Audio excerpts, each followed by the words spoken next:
From our world-class Australian campus, our passionate lecturers are able to educate trials riders from all over the world. Are you ready to learn? Welcome to the University of Trials. Over the past 2 classes, we've literally taken you all over the world, from E3 in Los Angeles all the way down to Melbourne for PAX Australia. But now, we're back in the classroom and we're ready to kick off one of the biggest lessons we've ever had. So get your pen and paper ready, because this is going to be a good one.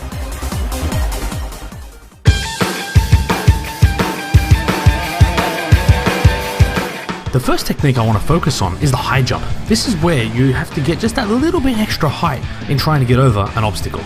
Let's have a look at this example on Way of the Ninja. As you can see, if I was to just launch off this ramp without doing any particular bunny hops or any special moves, I'm going to drive straight into the top of this obstacle here.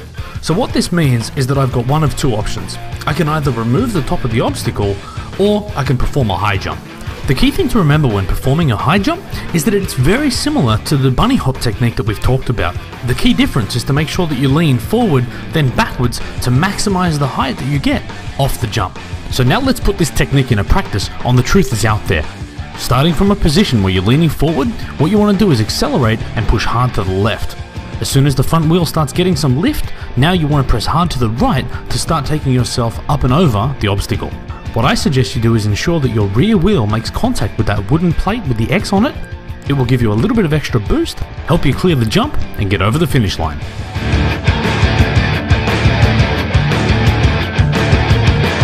The next thing I want to discuss is the consecutive bunny hops. Now in this example, I'm just showing you that for some of the obstacles, it's possible for you to slow yourself down, compose yourself, and then tackle each individual obstacle one at a time. However, for some of the obstacles, that's just not possible. If you try and attempt this from a standing start, you're just not going to make it.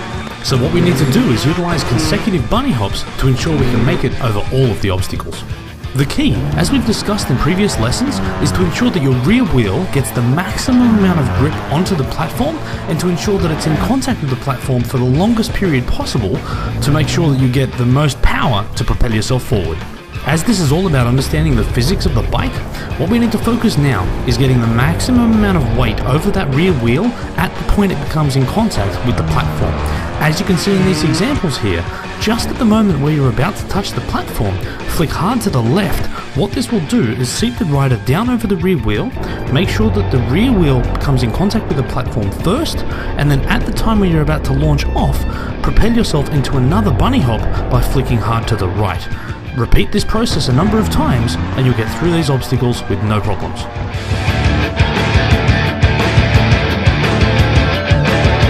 In some of my previous classes, I've covered techniques such as the uphill bunny hop, the ramp hop, and a specific course on dealing with round objects. I have got some comments to ask about whether or not I could do a little bit of an explanation about when all of these things combine. So I've got 2 examples here. The first one I'm going to go through is on the wreck. With this, you approach this in very much the same way as you would an uphill bunny hop, leaning back hard, ensuring your front wheel gets some lift before you lean forward, and then carrying your body weight up and over the obstacle. The key thing to remember on this particular obstacle is that you need to brake as your front wheel hits the top of the barrel. Use the highlighted safe zone in green here as a guide of where you want to place your wheel. Just as your body weight starts leaning forward, what you want to do is press hard to the left, get your rear wheel in contact with that safe zone, and then immediately push to the right to propel yourself using the bunny hop technique over the gap. Now let's focus on the second example from Inferno 3. With this one, I strongly suggest that you start from a seated position, start accelerating at 100%, and only when your front wheel starts lifting up off the ramp would I suggest that you lean forward to start propelling yourself over the barrels. The key difference between these 2 obstacles is with this one, you won't have to stop with your brake and land on your front wheel first. With this, if you get the angle right, you'll actually need to get your rear wheel to land on the safe zone of the obstacle and transition immediately into a bunny hop.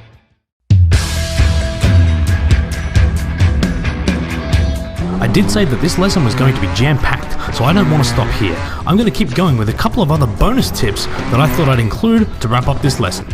Let's firstly focus on this jump on Out of the Pit. This is the second in a series of jumps that are very similar, but this one has a very particular technique.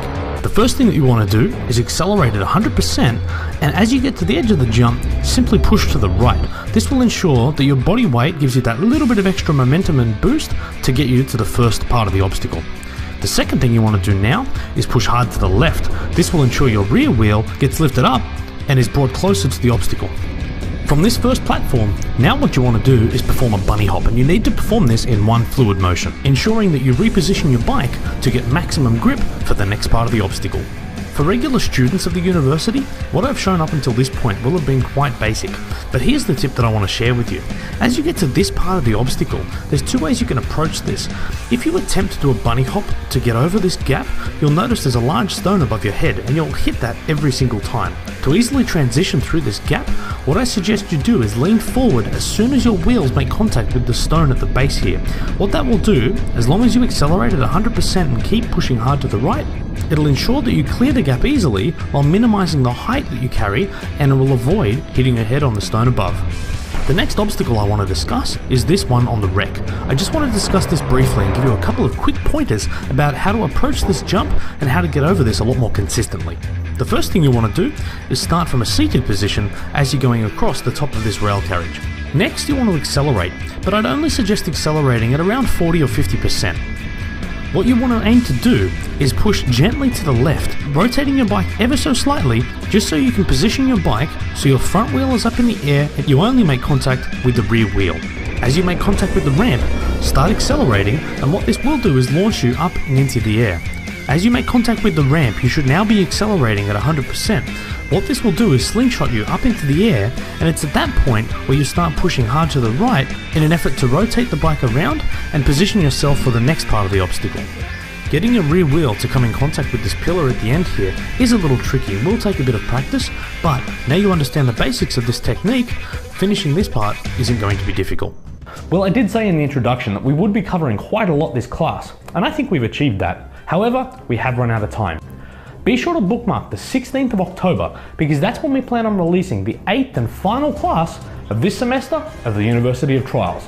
In it, we're going to be covering all of the hardest obstacles that you've been asking for. So leave your requests in the comments below and I'll be sure to cover as many of them as I can in the final class.